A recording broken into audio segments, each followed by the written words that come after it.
Então, turma, continuando aqui com os fatores de formação do solo, agora a gente vai ver a influência do relevo na formação do solo. Bom, o termo relevo refere-se às formas do terreno que compõem a paisagem. Então, essa é a definição aí de relevo. São as formas do terreno que vai compor a paisagem.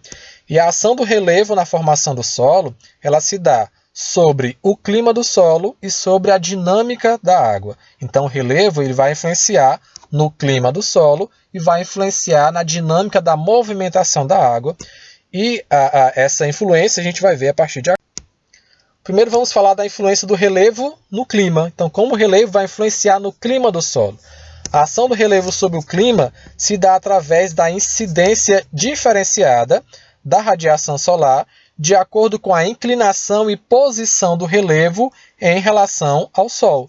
Então, dependendo da posição e da inclinação desse relevo em relação ao Sol, ele vai receber uma maior incidência de radiação solar ou vai receber uma menor incidência de radiação solar, como a gente consegue ver aqui na figura. Então, tem uma face aí do relevo, a face norte, ela vai receber uma maior incidência de radiação solar. E a face contrária, a face sul, vai receber uma menor incidência de radiação solar. Então, o clima na parte que vai receber mais radiação solar vai ser diferente do clima que vai receber aí uma menor quantidade de radiação solar, tá? E aí, essa radiação solar que vai incidir sobre o relevo, ela vai influenciar na temperatura. E como a gente viu na aula que estava falando sobre o clima, a temperatura ela acelera as reações de intemperismo. Então, se tiver uma área com temperatura mais alta e tiver uma boa umidade, as reações elas vão ser aceleradas. Então, vai se formar solo mais rapidamente, ok? Então, essa é a influência do relevo no clima e na formação do solo.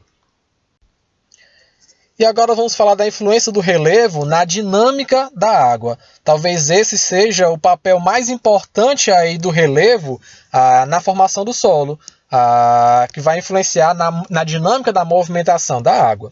Então, dependendo do tipo de relevo, se é um relevo plano, um relevo inclinado, um relevo abaciado, a água da chuva ela pode entrar no solo, ou seja, pode ocorrer infiltração, ela pode escoar pela superfície e aí vai ocasionar erosão do solo, ou ela pode se acumular.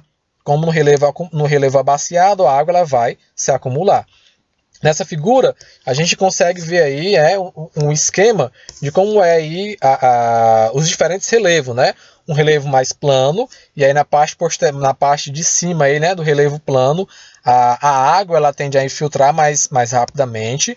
Tem-se aí essa parte inclinada, então vou ter um relevo inclinado, que vai ser mais fácil ocorrer a erosão do solo, tá? E na parte mais baixa, o relevo abaciado, a água ela tende a se acumular. Então, vem a água lá da região de cima e se acumula nessa parte mais baixa, tá? E a gente vai ver, então, a influência do relevo plano, do relevo inclinado, do relevo abaciado na formação do solo a partir de agora.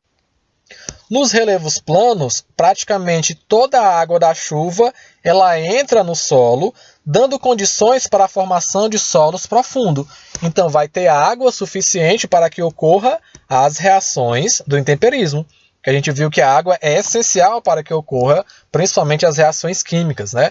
Então, no relevo plano, praticamente toda a água da chuva ela vai infiltrar. Ela vai infiltrar no solo e vai ficar disponível ali, né? Vai infiltrar no solo, vai infiltrar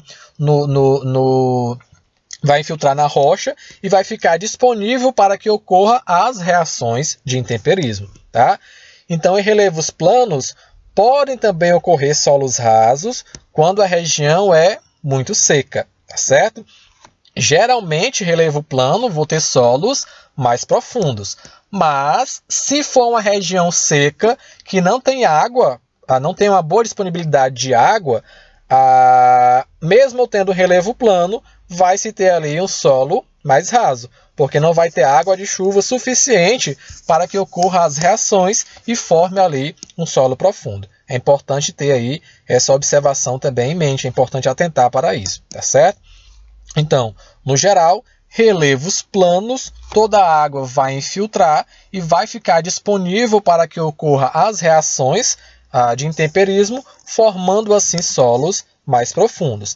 Na figura, tem essa parte da figura que está até marcada aí de vermelho, né?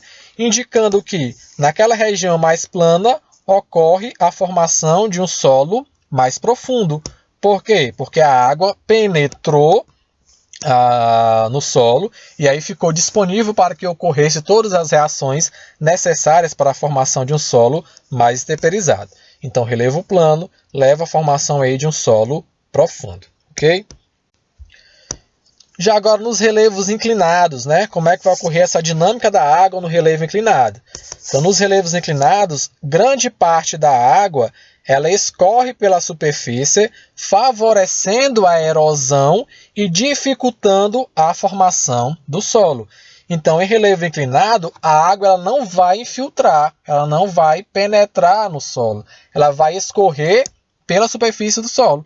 E aí, a água que escorre de cima para baixo vai ocasionar erosão. Erosão é um processo contrário à formação do solo. A erosão ela dificulta a formação do solo. Então, a erosão ela causa a perda de solo, tá certo? Então, de um lado tem os fatores e processos que levam à formação do solo, de outro lado tem os fatores erosivos, que é a erosão que causa a perda de solo, tá certo? E aí, quanto maior for essa erosão, mais difícil vai ser formar um solo mais profundo. Sendo assim, nos relevos inclinados, é comum a presença de solos rasos. Por quê? Porque ocorre muita erosão. E quanto mais erosão ocorre, mais difícil é a formação de um solo profundo, tá? Então, aqui na figura, a gente consegue ver, né, que o que está marcado aqui de vermelho, eles vêm lá, são relevos, mostrando relevos de uma área inclinada. Então, mostrando solos de uma área inclinada. Se o relevo é inclinado, o solo tende a ser mais raso. E aí, se a gente comparar o solo, né, dessa área aqui inclinada com o solo da figura, né, da figura que estava em destaque aí anterior, a gente vê que o solo dessa área é bem mais raso, é praticamente só rocha. Quase não tem aí perfil de solo, praticamente rocha, tá certo? Então, no relevo inclinado, é difícil formar um solo mais profundo devido ao processo erosivo que é mais intenso, certo? E agora nos relevos abaciados, ou seja, nos relevos mais baixos, como é que se dá a dinâmica da água nesses relevos mais baixos? Então, nos relevos abaciados, ocorre o acúmulo de água, favorecendo a formação de solos hidromórficos. E o que são solos hidromórficos? São solos que possuem o excesso de água. Então, como é uma região mais baixa de todo o relevo, ela vai acumular água que vem das regiões mais altas, tá? E aí, esse acúmulo de água vai fazer com que ocorra a formação de um solo hidromórfico, que é um solo que tem muita água, é um solo bastante encharcado, tá certo? Aqui na figura, na paisagem, a gente consegue ver, né? Ó, o que está em destaque aí de vermelho vem de uma área mais abaciada. É uma área onde ocorre o acúmulo de água, formando aí solos hidromórficos, tá? E aí a classe de solo gleissolo, ela é uma classe de solo que vai apresentar solos hidromórficos, solos que têm excesso de água, ok? Bom, só para mostrar aqui essa figura, só para mostrar a vocês como é esse solo hidromórfico, né? É um solo que vai ter bastante água na sua constituição, tá? É um solo aí de áreas mais alagadas, áreas abaciadas, e é um solo que vai ter essa coloração mais acinzentada, tá certo? Então, é um solo que tem essa coloração aí de cinza, né? De amarelo para cinza, tá? E por que ele vai ter essa coloração mais acinzentada? Porque o acúmulo de água favorece a formação de solos escuros, uma vez que o ferro se encontra na sua forma reduzida, tá? Então, por isso que solos hidromórficos, eles são solos mais escuros, porque eles vão apresentar o ferro na sua forma reduzida, tá? E para manejo de solo, né, quando a gente vai manejar solo, trabalhar com alguma cultura agrícola, não é bom ter um solo hidromórfico, porque não são todas as culturas agrícolas que vão se adequar a um solo mais encharcado. Então a planta ela vai precisar de água, mas ela vai precisar de água até um valor limite, tá? Se eu colocar água em excesso, isso vai ser prejudicial para a planta. Assim como ela precisa de água, a raiz vai precisar de oxigênio para fazer as suas reações ali bioquímicas. Então, um solo hidromórfico, um solo que possui muita água, vai dificultar o desenvolvimento da maioria das culturas agrícolas, tá certo?